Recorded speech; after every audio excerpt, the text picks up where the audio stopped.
اللہم صلی علی سیدنا مولانا محمد وعلی آلہ وصحبہ وبارک وسلم۔ السلام علیکم ورحمۃ اللہ وبرکاتہ۔ انتہائی محترم ناظرین، ARYQ TV پر حکمت قرآن پروگرام میں میں ہوں آپ کا میزبان قاری محمد یونس قادری۔ الحمدللہ اللہ رب العزت کے کرم سے حضور نبی رحمت نور مجسم کے توسل سے الکبیر ٹاؤن اور ARYQ TV کے باہم اشتراک سے یہ پروگرام پیش خدمت ہے۔ الکبیر ٹاؤن کے چیئرمین چودھری اورنگزیب صاحب، جنہوں نے الحمد سے لے کر والناس تک پورے قرآن پاک کا ترجمہ و تفسیر پر مبنی اس پروگرام کو پیش کرنے کا عزم مصمم کیا ہے، اللہ پاک اسے اجر وافر عطا فرمائے اور ان کے شہزادے چودھری حسن صاحب کو صحت کاملہ عطا فرمائے۔ حضور کی ساری امت کو رب کائنات امام زین العابدین کی بیماری کا صدقہ اللہ پاک سب کو شفا عطا فرمائے۔ کتاب زندہ قرآن حکیم، کتاب زندہ قرآن حکیم، حکمت او لا یزال استو قدیم، نوع انسان را پیام آخری، حامل او رحمت للعالمین۔ ناظرین کرام، قرآن سرچشمہ ہدایت ہے، یہ منبع نور ہے۔ حضرت انسان کے لیے رب کائنات نے یہ صحیفہ جو اپنے حبیب کو عطا فرمایا، یہ ابدی اور جناب یہ انسانی زندگی کامیابی اور کامرانی کے لیے مژدہ جاں فضا ہے۔ اس کا ایک ایک لفظ جو ہے وہ صداقتوں کا امین ہے، ایک ایک حرف جو ہے وہ حقیقتوں کا مظہر ہے۔ یہ کتاب لا ریب ہے اور یہ وہ قرآن ہے جس کا فرمان ہے ذالک الکتاب لا ریب فیہ، اس پاک کلام میں کوئی شک نہیں ہے۔ جو بندہ قرآن حکیم سے جڑ جاتا ہے، رب کائنات دین و دنیا کے اندر اسے عظمتوں کے تاج عطا فرما دیتا ہے۔ ابن حبان کی روایت ہے، طبرانی کے اندر بھی رقم ہے، دیگر کتب کے اندر بھی یہ بات رقم ہے۔ حضرت ابو ذر غفاری رضی اللہ تعالی عنہ دربار مصطفیٰ میں حاضر ہوئے۔ قال قلت یا رسول اللہ صلی اللہ علیہ وآلہ وسلم اوصنی، عرض کی یا رسول اللہ صلی اللہ علیہ وآلہ وسلم میرے ماں باپ قربان ہو جائیں، مجھے کوئی وصیت تو عطا فرما دیں۔ قال اوصیک بتقوی اللہ فإنہ رأس الامر کلہ۔ کریم آقا علیہ السلام نے فرمایا، اے ابو ذر، اللہ سے ڈرو، یہ تمام معاملے کی اصل ہے۔ اور ناظرین، یہ جو تقوی ہے نا، تقوی یہ عبادات کا حاصل ہے۔ آپ دیکھیں، روزے کی بات کی تو کہا لعلکم تتقون، قربانی کی بات کی تو کہا لن ینال اللہ لحومھا ولا دماؤھا ولکن ینالہ التقوی منکم۔ تو یہ جو تقوی ہے یہ حاصل عبادت ہوتا ہے۔ تو دربار رسالت میں حضرت ابو ذر غفاری رضی اللہ تعالیٰ نے عرض کی، قلت یا رسول اللہ زدنی، یا رسول اللہ کچھ مزید موتی عطا فرما دیں، کچھ مزید وصیت عطا فرما دیں۔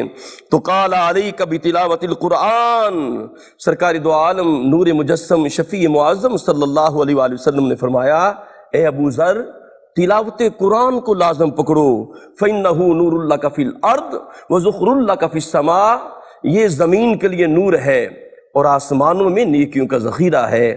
تو جو بندہ قرآن سے جڑ جاتا ہے، قبر حشر کے اندر یہ قرآن اس کے لیے نور بن جاتا ہے اور پھر یہ نور سے جنت تک لے جاتا ہے اور پھر جنت میں بلند درجات عطا فرماتا ہے۔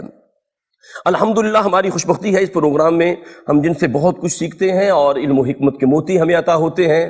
ہماری خوشبختی ہے شہزادہ آل طہار جن کے رگوں میں خون خیر رسول دوڑ رہا ہے، مفسر قرآن حضرت علامہ پیر سید ریاض حسین شاہ صاحب قبلہ ہمارے ساتھ ہوتے ہیں۔ السلام علیکم ورحمۃ اللہ۔ وعلیکم السلام ورحمۃ اللہ۔ حضور آپ کا خیر مقدم ہے جی، اللہ تعالیٰ آپ کو جزا دے۔ آمین آمین۔ قبلہ شاہ صاحب آپ کی اجازت سے الحمدللہ پہلا پارہ ہے اور ہم سورہ بقرہ کی آیت نمبر 27 آج ہم تلاوت کریں گے، اور اس کے اندر کیا کیا گوہرے نایاب ہیں حضور قبلہ شاہ صاحب اس میں غواصی فرماتے ہیں، اور انشاءاللہ پھر ہم علم و حکمت کا نور شاہ صاحب قبلہ سے حاصل کرتے ہیں۔ ارشاد باری تعالیٰ ہے، الذین ینقضون عہد اللہ من بعد میثاقہ ویقطعون ما امر اللہ بہ ان یوصل ویفسدون فی الارض اولئک هم الخاسرون۔ حضور قبلہ شاہ صاحب کا شعرا آفاق جو ترجمہ ہے، تذکرہ الحمدللہ سے ترجمہ پیش خدمت ہے، فرماتے ہیں آپ، وہ لوگ جو توڑ دیتے ہیں اللہ کا عہد پختہ کر لینے کے بعد اور کاٹتے ہیں جسے ملانے کا حکم اللہ نے دیا ہے اور زمین میں فساد ڈالتے ہیں، ایسے ہی لوگ نقصان اٹھانے والے ہیں۔ ناظرین مکرم، آئیے انہی آیات، اس آیت مقدسہ کے اندر کیا پیغام ہے، شاہ صاحب قبلہ کی بارگاہ میں حاضر ہوتے ہیں۔ شاہ صاحب قبلہ حسب سابق میرا بہت پہلا سوال یہی کہ پہلی آیات کے ساتھ اس کا کیا ربط ہے، آپ اس کو کس طرح مربوط فرمائیں گے؟ بسم اللہ۔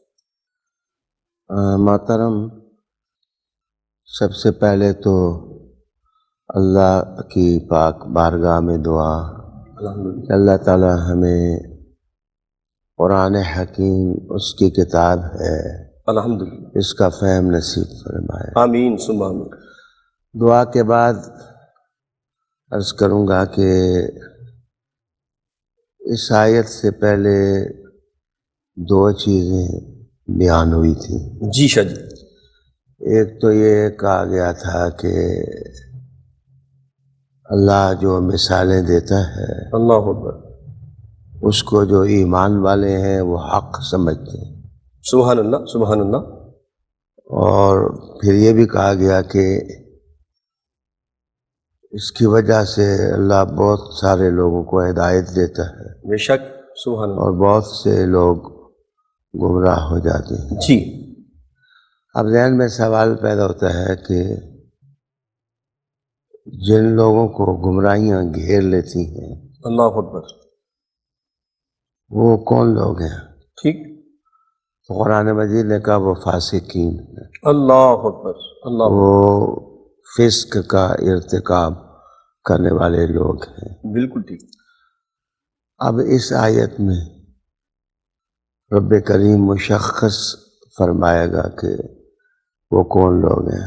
اللہ اکبر، مثلاً کہا گیا کہ فاسقین، ٹھیک ہے، تو فاسقین فسق سے ہے، اور فسق جو ہے وہ شوہرے کا اپنے غلاف سے نکلنا، اللہ اکبر، یہ فسق کہلاتا ہے۔ ٹھیک، تو جو شخص اللہ کی اطاعت سے نکل جائے اور شریعت کی اطاعت سے نکل جائے اس کو فاسق کہتے ہیں۔ اللہ اکبر، یہ محترم قاری صاحب ذہن میں رہے کہ قرآن حکیم میں جی شاہ جی، عام طور پر جو فاسق کہا گیا ہے وہ اہل انکار ہی کو کہا گیا ہے، صحیح، لیکن جس وقت ہم فقہاء رحمہم اللہ کے اقوال پڑھتے ہیں تو وہ اس سے فسق اعتقادی بھی مراد لیتے ہیں ٹھیک ٹھیک، جو عقیدے کے ساتھ تعلق رکھتی ہیں۔ جی، اور بعض لوگ جب اطاعت سے نکلتے ہیں تو وہ گناہ کا ارتکاب کرتے ہیں، اس کو بھی فسق سے تعبیر کر دیا جاتا ہے، جی، لیکن وہ فسق جو ہے وہ اعتقادی نہیں ہوتا، عملی ہوتا ہے۔ بالکل ٹھیک، تو اب فاسقین کہا گیا پہلی آیت کے آخر میں، آپ محسوس کریں گے کہ اس آیت میں جی، اسی کی تشریح ہوگی۔ تیسری چیز جو ذہن میں رکھنے کے قابل ہے کہ ایک دو رکوعوں سے اللہ تعالیٰ دو قسم کی نعمتیں بیان فرما رہا تھا۔ اللہ اکبر، مثلاً تکوینی نعمتیں، سبحان اللہ، وہ بارش عطا کرتا ہے، اللہ اکبر، باران رحمت سے فصلیں پیدا ہوتی ہیں، جی، تو یہ تکوینی نعمتوں کی طرف اشارہ ہے۔ سبحان اللہ، اور تشریعی نعمتیں بھی بیان ہوئی جو شریعت کے ساتھ تعلق رکھتی ہیں، مثلاً کتاب اللہ کا اعجاز بیان ہوا، واہ واہ، سبحان اللہ، رسالت مآب صلی اللہ علیہ وآلہ وسلم کی قیادت، سیادت، نبوت، سبحان رسالت، اس کا بھی ذکر ہوا۔ بے شک بے شک، تو تکوینی جتنے بھی آیات ہیں، دلائل ہیں، براہین ہیں اور تشریح، وہ سلسلہ بھی ختم نہیں ہوا۔ آپ محسوس کریں گے اور ناظرین بھی محسوس کریں گے کہ پورا قرآن حکیم جی، محیط ہے ایسے دلائل پر اور براہین پر جو تکوین سے تعلق رکھتے ہیں یا تشریح سے۔ تو یہ جو آیت آج ہم پڑھ رہے ہیں اللہ اکبر، اس میں آپ محسوس کریں گے کہ آیت تو مختصر سی ہے لیکن اس کے اندر بھی تشریح و تکوین کی جو نعمتیں ہیں واہ واہ واہ، اللہ تعالیٰ نے عطا کی ہیں ان کا بیان بھی ہے، لیکن ان کا انداز اور اسلوب کچھ اس طرح کا ہے کہ جن لوگوں میں یہ عیب آ جائیں، عیب بتائے گئے، صحیح کہا کہ یہ فاسق ہیں، اللہ اور مقصد یہ ہے کہ لوگ فسق سے بچیں جی اور اللہ اور اس کے رسول کی اطاعت میں رہیں۔ اللہ اکبر اللہ اکبر۔ بڑا خوبصورت آپ نے جو منافقین کا ان کا تشخص بیان کیا ہے۔ شاہ صاحب قبلہ اگلا اس آیت کریمہ کے اندر جو نقض عہد کا بیان کیا گیا ہے، اس سے اس عہد سے کون سا پیما مراد ہے؟ میں چاہوں گا اس پہ ذرا روشنی ڈالیے گا جی۔ محترم جناب، اس میں ہم 3 طریقوں پر ٹھیک غور و فکر کریں۔ جی شاہ جی۔ سب سے پہلے آپ دیکھیں گے کہ نقد کی بات ہوئی ہے، جی جی بالکل توڑنے، عہد کا توڑنا، بالکل ٹھیک۔ اور اسی آیت میں یقطعون کا لفظ بھی استعمال ہوا ہے، اللہ اکبر، قطع کرنا۔ قطع کرنا، واہ واہ، سوال یہ ہے کہ قطع میں اور نقد میں کیا فرق ہے؟ اللہ اکبر، سبحان قرآن مجید کے فہم کا یہ بھی تقاضا ہے کہ ہم اس کو سمجھیں۔ جی عرض کروں گا کہ نقد ہڈی کا ٹوٹ جانا ائمہ لغت نے لکھا ہے، اللہ اکبر، لیکن ہڈی کا ٹوٹ جانا یا توڑ دینا اس کا مجازی معنی ہے۔ ٹھیک ہے، ہڈیاں جہاں جڑتی ہیں آپس میں، مثلا ریڑھ کی ہڈی ہے تو اس کے منکے جس وقت دوسرے منکوں کے ساتھ جڑتے ہیں تو جو جوڑ ہے اس جوڑ کو کھول دیا جائے تو وہ نقد واہ واہ، کہلاتا ہے۔ اللہ اکبر، مثلا رسی ہے، رسی میں گرہ پڑی ہے تو کوئی آدمی سمجھتا بھی ہے کہ اس گرہ کو میں نے کھولا تو رسی کھل جائے گی اور جس چیز کو باندھا گیا ہے وہ درم برم ہو جائے گی، پھر بھی اس کو کھول دیتا ہے۔ اللہ اکبر، تو یہ رسی کا کھول دینا یا گرہ کا کھول دینا جی جی یہ بھی نقد کہلاتا ہے، نقد کہلاتا ہے۔ ٹھیک ٹھیک، اور دوسرا یہ کہ آپ گھروں میں دیکھیں گے کہ جس وقت اللہ نہ کرے خانگی کوئی آویزش ہوتی ہے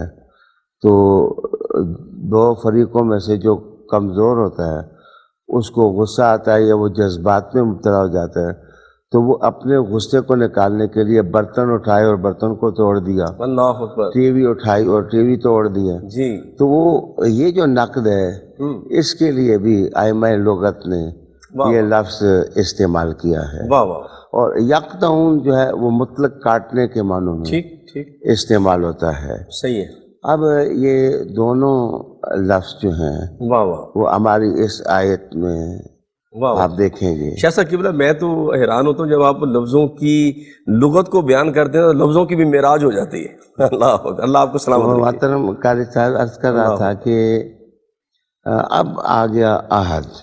جی عہد ٹھیک، عام طور پر اس میں بھی 2 چیزیں ہیں، ایک لفظ میثاق استعمال ہوا ہے جی اور ایک عہد استعمال ہوا ہے، ٹھیک ہے، اور اس مختصر سی آیت کا اعجاز دیکھیں کہ 2 لفظی جی جی، ترکیبیں قرآن مجید نے بیان کی ہیں واہ واہ واہ، اور ان کے اندر معنویت کا وہ حسن ہے واہ واہ واہ اور واہ، وہ سبحان گہرائی ہے اللہ اکبر، کہ اس کو دیکھ کے اندازہ ہوتا ہے یہ اللہ ہی کا کلام کیا بات، ہو سکتا ہے۔ واہ واہ، اب عہد عام طور پر جس وقت 2 فریق آپس میں کسی معاہدے پر نتیجے پر پہنچ جائیں تو وہ عہد کہلاتا ہے، ٹھیک، اور جو میثاق ہے اس میں اگر قسم کا لفظ ہو یا مانن اس میں حلف دیا گیا ہو کسی قسم کے ساتھ تو اس کو میثاق کہتے ہیں واہ واہ کہ واہ، اس میں وثوق پیدا ہو گیا ہے کیا بات،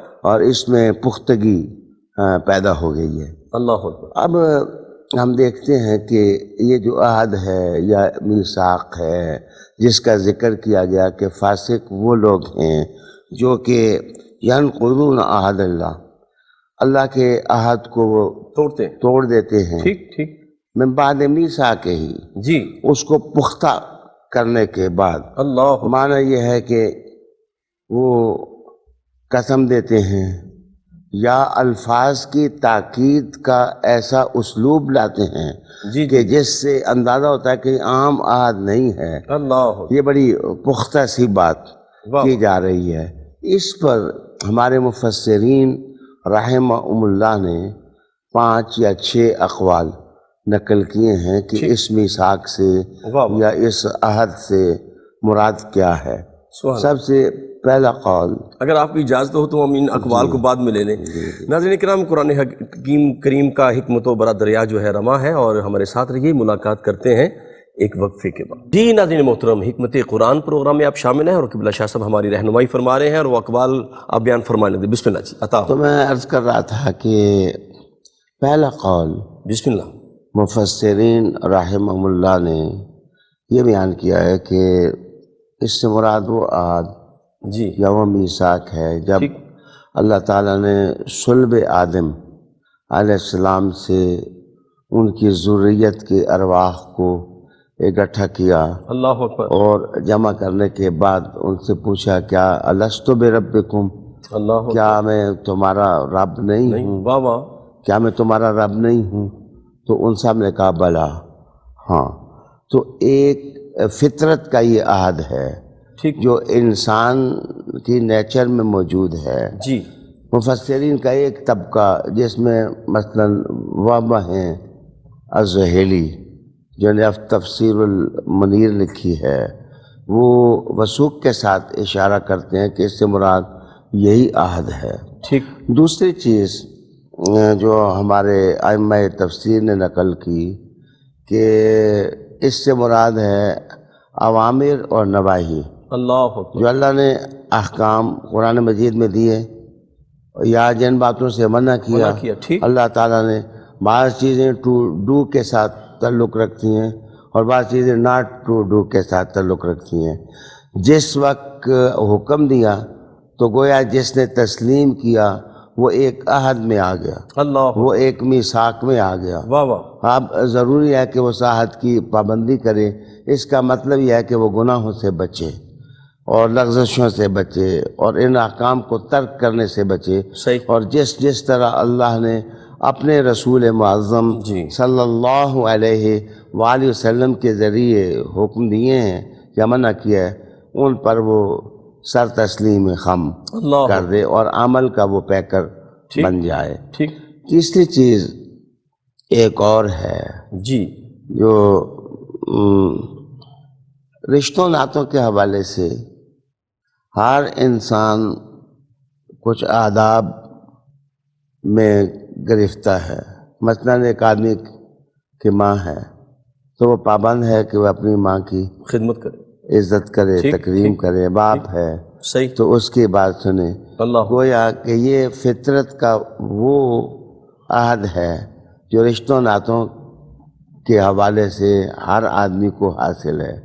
یا ایک استاد ہے جو اس کو پڑھاتا ہے، جی تو اس کا مطلب یہ ہے کہ اس کو پابند کر دیا گیا ہے کہ جس سے وہ علم لیتا ہے وہ اس کا احترام کرے۔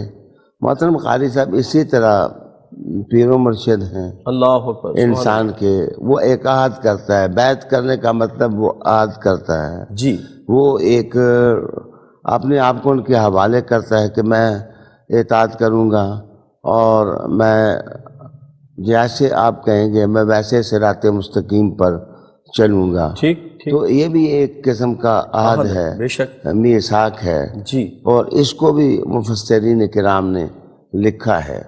اور یہ بھی کہا گیا کہ جتنی پرانی کتابیں ہیں، جی شاہ صاحب، اگر آپ پرانی کتابیں پڑھیں، مثلا تورات ہے، انجیل ہے، بلکہ یہاں تک کہ جو اخلاق نامہ ہے زردشت کا، ٹھیک، وہ چند اوراق ہیں، جی لیکن ان میں بھی انسانیت سے کچھ وعدے لیے گئے ہیں اللہ کہ تم نے یہ کام کرنے ہیں۔ مثلا شرک نہ کرو، اللہ کی ذات کے ساتھ تم نے شریک نہیں ٹھہرانا۔ ٹھیک، تو وہ متفقہ چیزیں جی جو تمام مذاہب کا حصہ ہیں واہ واہ، اور حسن ہیں، بے شک، جس وقت کوئی آدمی ان کی پابندی کرتا ہے تو اس کا مطلب ہے کہ وہ اللہ کے عہد کی پابندی کرتا ہے، اللہ اور جب وہ چھوڑتا ہے تو اس کا مطلب ہے کہ انبیاء علیہ السلام نے جو راستہ دیا ہے وہ اس راستے کو ترک کر رہا ہے اور چھوڑ رہا ہے۔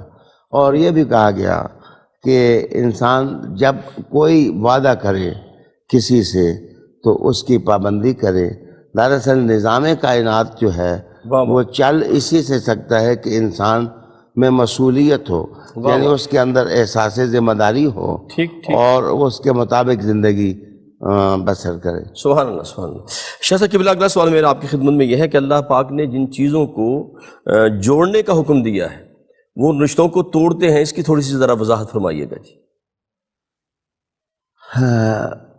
عامت المفسرین جی جن میں رازی بھی ہیں، ٹھیک، جن میں ابن عاشور بھی ہیں، اللہ اکبر، جن میں تفسیر جیلانی کا مؤلف بھی ہے، اور اسی طرح اور تفاسیر ہیں، ٹھیک، البحر المدید ہے۔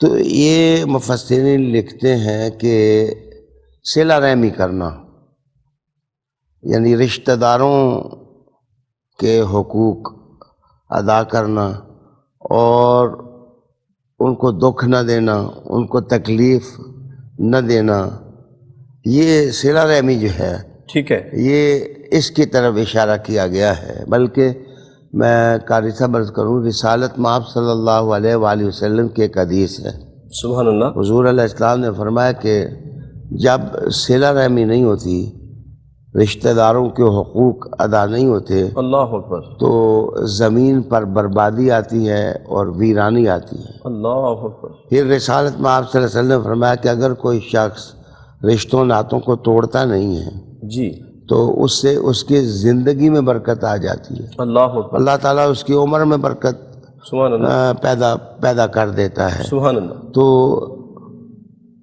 یہ تو وہ تفسیر کی جہت تھی جس کو عامت المفسرین نے ٹھیک، بالکل ٹھیک، اختیار کیا۔ فی ظلال القرآن ایک تفسیر ہے، سید قطب نے یہ تفسیر لکھی ہے۔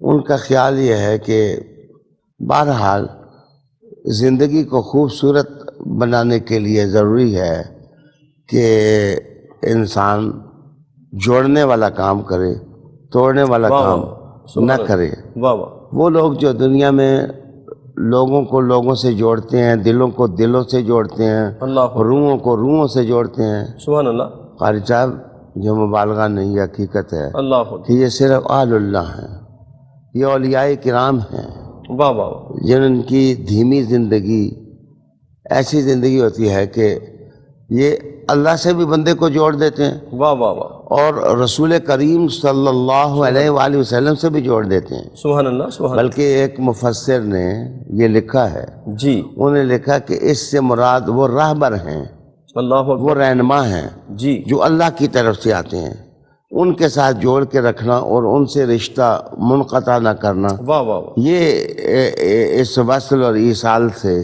یہ مراد ہے۔ سبحان اللہ، آپ اندازہ لگائیں کہ ایک شخص جو ہے اس کی زندگی میں اس کا کوئی سائیں نہیں ہے، اللہ اکبر، اس کو کوئی ہدایت دینے والا ہی نہیں ہے، اس کو سیدھے راستے پر چلانے والا ہی کوئی نہیں ہے، اس کے دل میں یہ قدر و قیمت پیدا کرنے والا کوئی نہیں ہے جی جی، کہ کائنات میں رسول اللہ علیہ السلام کے سوا ان سے کٹو گے تو بربادی آ جائے گی، تم اللہ پر اکبر، ویرانی آ جائے گی، کوئی سمجھانے والا ہی نہیں ہے۔ آج میں بہت سوچ کے یہ بات کہنے لگا ہوں کہ محترم قاری صاحب، جی حضور پیسے، 10% لوگ ہیں جو مذہب کی حقانیت پر یقین رکھتے ہیں، 90% لوگ جو ہیں وہ ان کو خیر شری کی تمیز نہیں۔ اللہ، تو قرآن مجید کا یہ جملہ کتنا خوبصورت جملہ ہے، واہ واہ، کتنا خوبصورت جملہ ہے کہ وہ لوگ کاٹتے نہیں ہیں، اللہ اکبر، وہ لوگ جوڑتے ہیں۔ جوڑتے، صلہ رحمی ہو یا راہبروں سے تعلق قائم رکھنا ہو یا اللہ اور اس کے رسول سے ربط اور تعلق ہو، یہ ہو۔ اور رازی نے ایک اور دلچسپ بات بھی سبحان اللہ، یہاں لکھی ہے، بسم اللہ، وہ کہتے ہیں کہ مومنوں سے جوڑ کے رکھنا ہاں ہاں، یہ آیت کا تقاضا ہے۔ ہاں ہاں، آج ہمارے دور کی ایک کمزوری یہ بھی ہے واہ واہ، کہ ہم وہ لوگ جو ایمان کو جانتے پہچانتے ہی نہیں، اللہ، اس کے قائل ہیں، ان سے تو ہم دوستیاں لگاتے ہیں، اللہ اکبر، لیکن ایمان والوں سے ہمارا رشتہ جو ہے وہ مضبوط ہو جاتا ہے۔ اللہ، قرآن مجید نے یہاں اس بات کی طرف زور دیا کہ یہ تعلقات اور روابط ہیں واہ، جنہیں آپ محفوظ بنانے کی کوشش کریں۔ سبحان اللہ، سبحان اللہ۔ ناظرین کرام، کیا خوبصورت گفتگو ہوتی ہے قبلہ پیسائیں کی، اور دلوں میں اترتی چلی جاتی ہے، اور پیغام یہی ہے کہ بس دل جوڑنے والے بنو، دل توڑنے والے نہ بنو۔ ہمارے ساتھ رہیں، ملاقات کرتے ہیں ایک وقفے کے بعد۔ جی ناظرین کرام، آپ کا خیر مقدم ہے، حکمت قرآن پروگرام میں آپ شامل ہیں، اور قبلہ شاہ صاحب دل جوڑنے کی بات کر رہے تھے، اور میری ذہن میں وہ بات آ رہی تھی تاجدار صداقت کی بارگاہ میں جب اما عائشہ صدیقہ رضی اللہ تعالیٰ عنہ آئی تھیں، اور شب معراج سرکار نے فرمایا تھا کہ عائشہ آج مانگو، کیا مانگتی ہو، جو مانگو گی عطا کر دیا جائے گا۔ تو تاجدار صداقت نے فرمایا تھا کہ اے عائشہ، مانگنا سرکار سے شب معراج جو راز ملے تھے ان میں سے ایک راز عطا کر دیجئے اور مجھے بھی بتا دیجئے۔ تو جناب سرکار دو عالم مسکرائے، فرمایا میرا ابو بکر ہمیشہ امت کا بھلا چاہتا ہے۔ فرمایا راز یہ ہے کہ جو بندہ میرے کسی ٹوٹے ہوئے بندے کا دل جوڑ دے گا، فرمایا میں رب اسے بغیر حساب کی جنت عطا فرما دوں گا۔ اللہ اکبر۔ تاجدار صداقت پر جب یہ بات پہنچی تو آپ رو پڑے۔ تو اماں پاک نے کہا کہ ابو جان یہ تو بڑی خوشی کی بات ہے اور آپ رو رہے ہیں۔ فرمایا میں اس کو معکوس دیکھ رہا ہوں، اگر دل جوڑنے پر رب بغیر حساب کی جنت دے رہا ہے تو دل توڑنے پر اللہ کتنا ناراض ہوگا۔ پروگرام کا مدعا یہ ہے کہ ہم جوڑنے والے بڑھیں، کرو مہربانی تم اہل زمیں پر، خدا مہرباں ہوگا عرش بری پر۔ شاہ قبلہ فساد فی الارض کی یہاں بات ہوئی ہے، یہ کس فساد کی جانب اشارہ ہے؟ میں چاہوں گا اس پہ کچھ روشنی ڈالیے۔ محترم، قرآن مجید کی اس آیت نے جی 3 چیزوں پر زور دیا کہ یہ فسق ہیں، ٹھیک، یہ گناہ ہیں، یہ حد سے تجاوز کرنے والی چیزیں، ان سے بچیں۔ پہلے یہ کہا کہ نقد عہد نہ کریں۔ اللہ اکبر۔ عہد اور میثاق اللہ سے ہو یا رسول سے ہو یا بین المومنین ہو یا انسان ہو، اس کی حفاظت ہونی چاہیے۔ اللہ اکبر۔ دوسری چیز یہ کہا کہ یہ فاسق لوگ یہ عادت رکھتے ہیں کہ یقطعون ما امر اللہ بہ ان یوصل، جی کہ یہ کاٹتے ہیں اس کو ٹھیک، جس کو کہ جوڑنے کا حکم اللہ تعالیٰ نے دیا۔ تیسری چیز یہ ہے جس کے بارے میں آپ نے سوال پوچھا جی کہ یہ فساد کرتے ہیں ٹھیک، زمین میں۔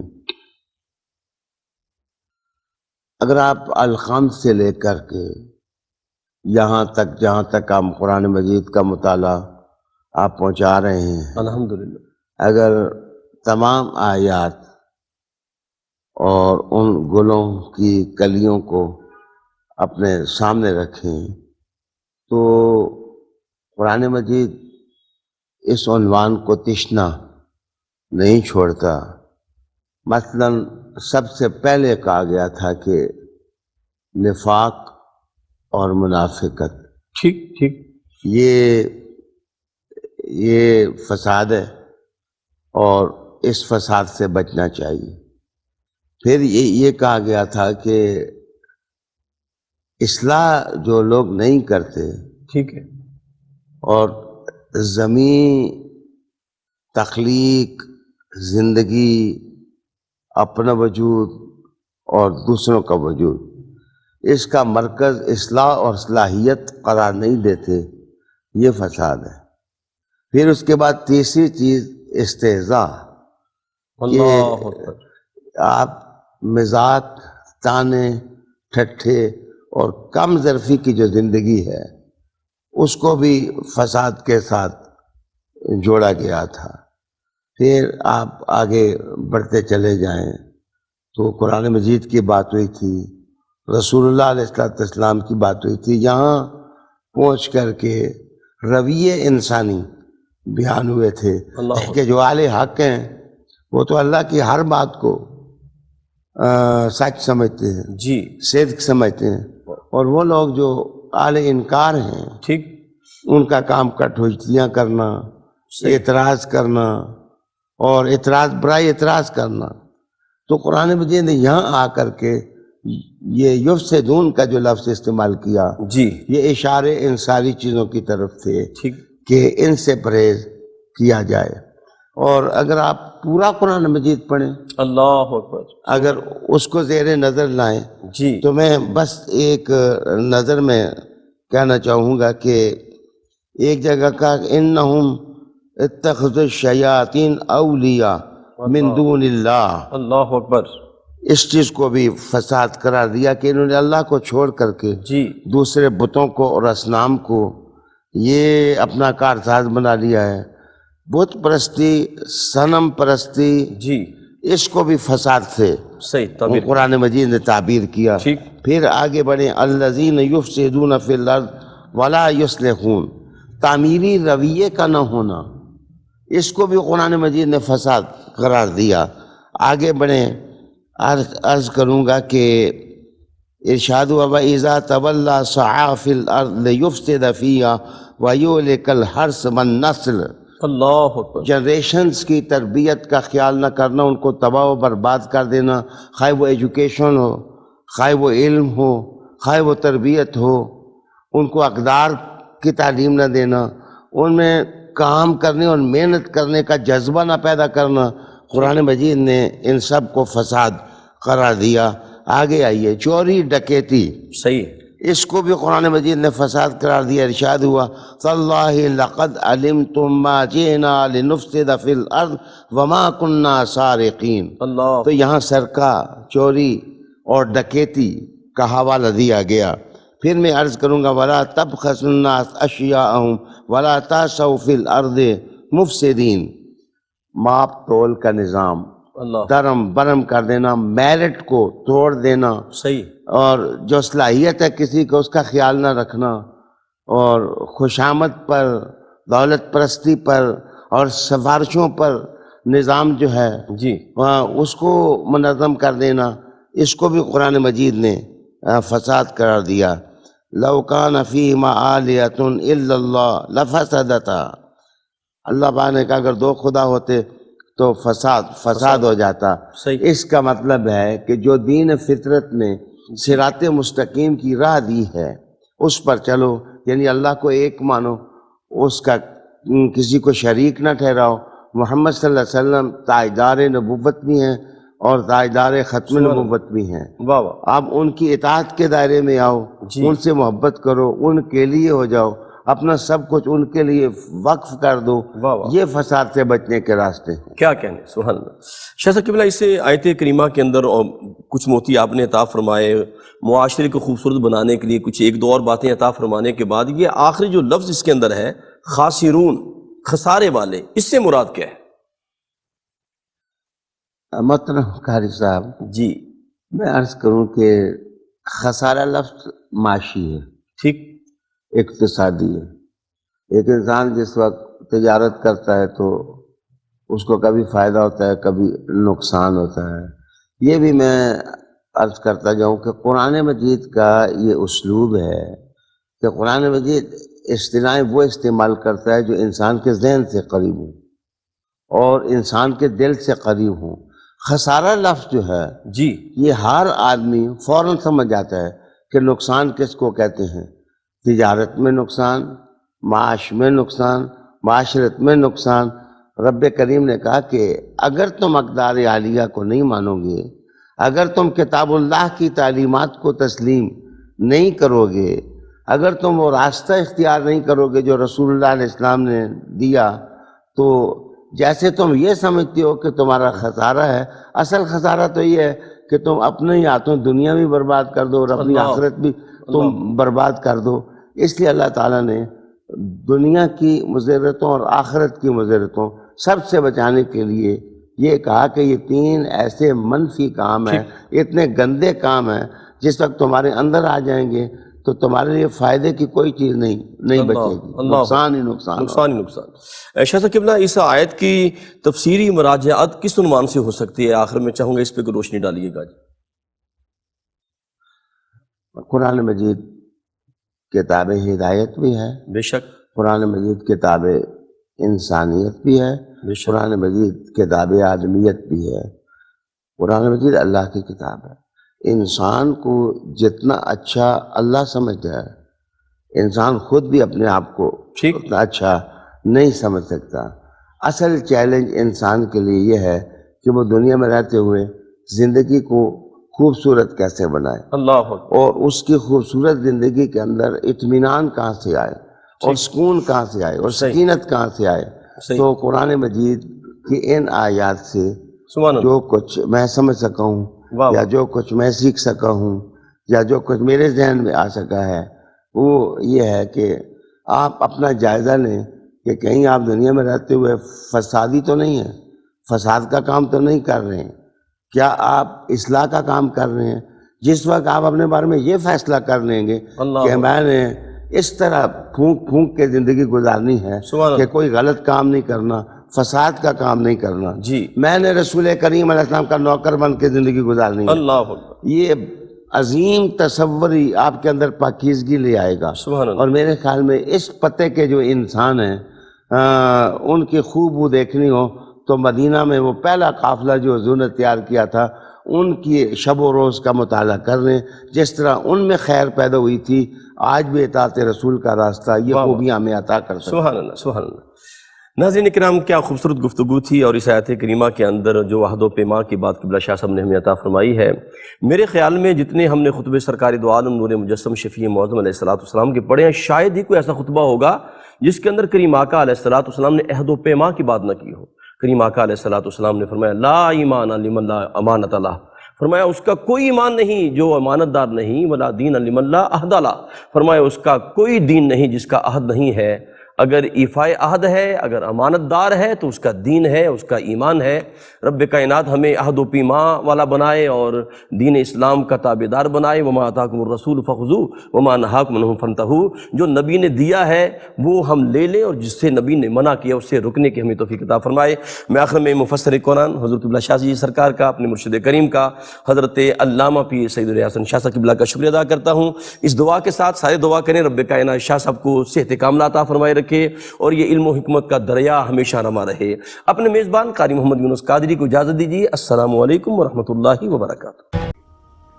ناظرین، اگر آپ ایسی ہی مزید ویڈیوز دیکھنا چاہتے ہیں تو ہمارا ARYQ TV کا چینل سبسکرائب کیجئے اور بیل آئیکن کا بٹن دبانا نہ بھولیے تاکہ آپ سے کوئی پسندیدہ پروگرام مس نہ ہو جائے.